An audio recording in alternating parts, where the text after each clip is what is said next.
అభయం ప్రజలు AP news కి స్వాగతం. కాకినాడ జిల్లా జగ్గంపేట మండలం రాజపూడి ప్రాథమిక ఆరోగ్య కేంద్రం నందు డాక్టర్ ఎన్ పూజ గారు, డాక్టర్ మురళి గారి ఆధ్వర్యంలో శుక్రవారం జాతీయ డెంగ్యూ నివారణ దినోత్సవం నిర్వహించారు. వైద్య సిబ్బంది అందరితో కలిసి రాజపూడి గ్రామంలో భారీగా ర్యాలీ నిర్వహించి రాజపూడి కూడల్లో మానవహారం నిర్వహించి డెంగ్యూ వ్యాధి లక్షణాలు, నివారణ, తీసుకోవాల్సిన జాగ్రత్తల గురించి అవగాహన కల్పించారు. పరిశీలించండి, శుభ్రం చేయండి, మూతలు పెట్టండి అనే నినాదంతో అవగాహన కల్పించారు.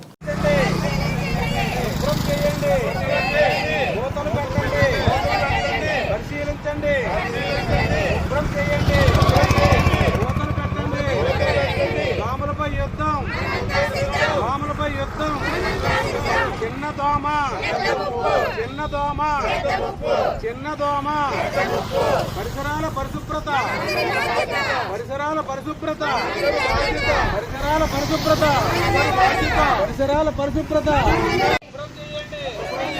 మూతలు పెట్టండి. రాములపై యుద్ధం, చిన్న దోమ